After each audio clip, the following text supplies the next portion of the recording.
Excel is unparalleled when it comes to data management, but for most people, Google Sheets more than meets the needs of your average spreadsheet creator, and it does it for the low price of free. Complete with collaboration tools, automatic online saving, and cloud storage built in, Google Sheets is a real player in the competition with Excel, even if it doesn't always meet the match. One of those major differences between the two apps is Excel being an actual app, hosted on your computer and usable even when offline. Sheets exists entirely within your browser, and that means you'll need an online data connection to actually edit a document.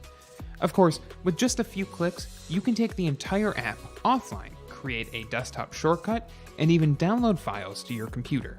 Here's how to do it. Let's take each step one at a time.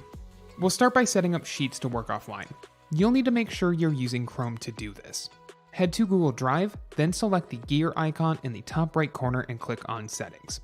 Under General, check the offline option to create offline documents while on the go.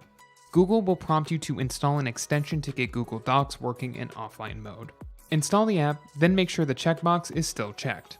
You might need to reload your documents to get the app to work. With Sheets ready and working offline, you'll need to check next to documents you want offline access enabled on. Head to your Google Sheets page, then click the menu icon next to each individual spreadsheet and select Available Offline. Now you can edit those spreadsheets from anywhere without worrying about a constant internet connection. Okay, one more step. We need to get Sheets downloaded to your desktop so you can launch right into the app at any time. Head back to the main Sheets page, then select Chrome's menu icon in the top right corner. Under More Tools, select Create Shortcut. Name your shortcut, choose whether you want it open in a separate window, and then click OK. On Windows, this will create a launchable shortcut right on your desktop, including in your taskbar and in your Start menu. Unfortunately, on Mac, you'll be stuck using the Apps page within Chrome, but you can still access Sheets offline.